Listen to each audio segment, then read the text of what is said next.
Bonjour à tout le monde, ça me fait grand plaisir d'être ici avec vous aujourd'hui et demain pour ce bel événement. Je me présente, je m'appelle Antonine Iaccarini. Je suis analyste politique, chroniqueuse et une spécialiste en affaires publiques également.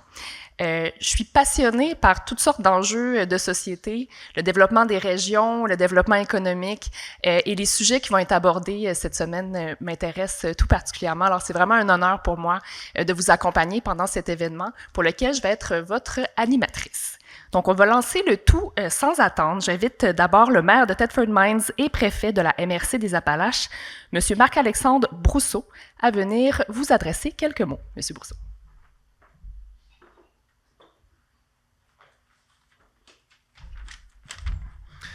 Alors bonjour, ça me fait plaisir d'être avec vous ce matin.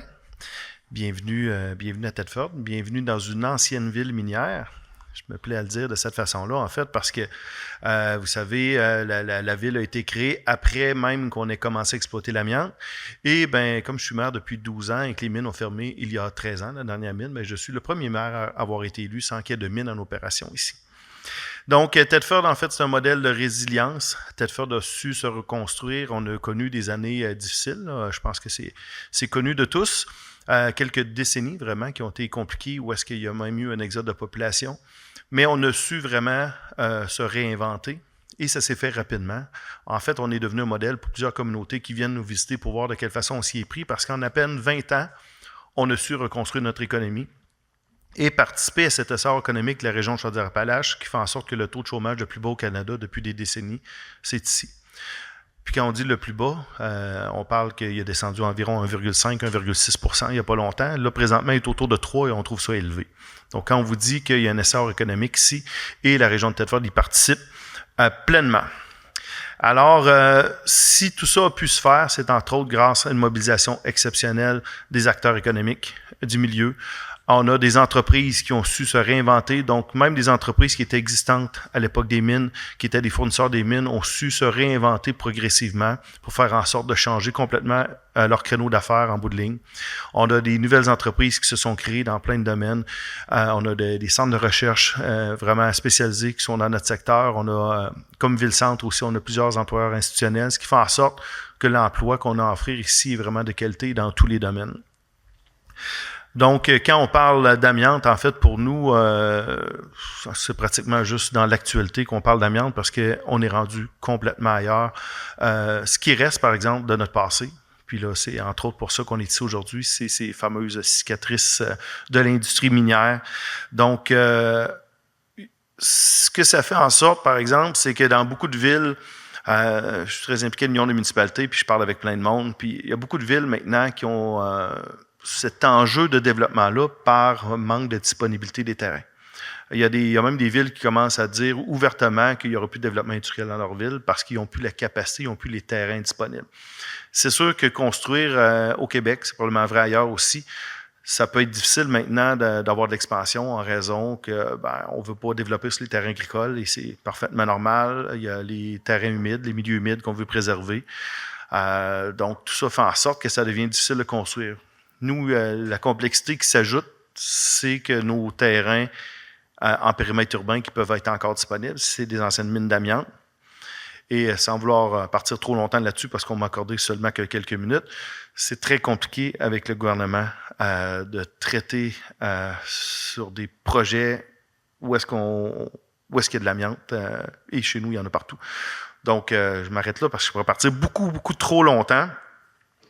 Mais la réalité, c'est qu'on a un très grand potentiel. Le plus grand propriétaire foncier à Thetford, c'est encore la compagnie minière, ce qui fait en sorte qu'il y a beaucoup de terrains disponibles qu'on veut reconvertir. On a commencé une réflexion là-dessus, puis on est très fiers de pouvoir vous avoir tous avec nous pour continuer à réfléchir à comment on peut requalifier les friches industrielles qui sont chez nous aussi, des terrains miniers, qui sont très grands. Alors, on a encore beaucoup de travail à faire et soyez assurés qu'on va s'organiser pour que ça fonctionne bien. On a une belle ville à continuer de construire et on a des beaux entrepreneurs créatifs qui veulent s'assurer d'y participer. Alors, merci à tout le monde d'être là puis bonne réflexion.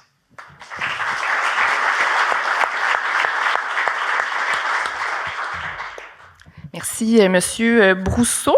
J'invite maintenant M. Yves Bergeron, il est président d'investissement et développement Thetford, à venir vous adresser quelques mots.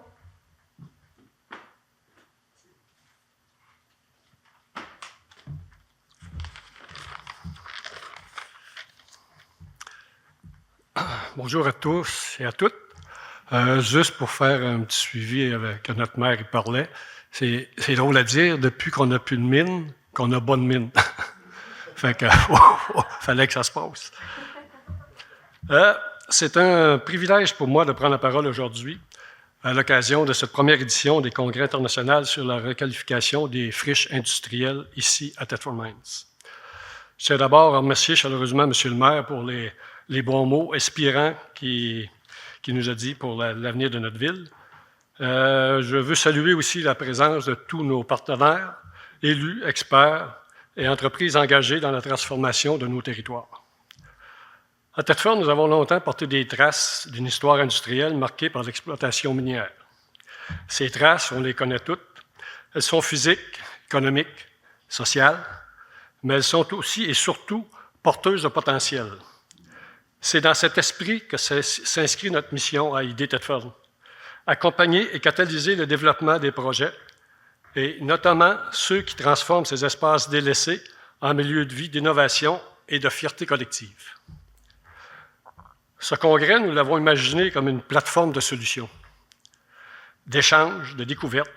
Il réunira des initiatives d'ici et d'ailleurs, de la mission bassin minier du Nord-Pas-de-Calais, de l'écoquartier Five Kyle de Lille, en passant par le parc Frédéric-Bac et le célèbre Technopole Angus de Montréal, qui montre que partout dans le monde, des territoires ont su se réinventer de leur paysage industriel. Mais plus encore, ce congrès est un appel à l'action. Il est l'occasion pour nous de penser autrement, de bâtir ensemble, puis de passer, comme on le dit si bien, notre thème, du gris au vert.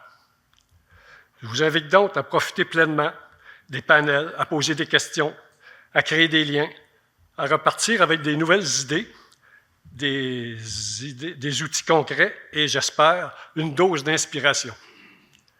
Merci à toutes et à tous pour votre présence, votre engagement et surtout, bienvenue à Thetford, une ville en constante transformation, résolument tournée vers l'avenir.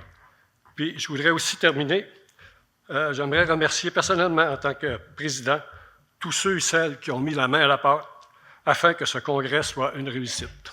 Merci.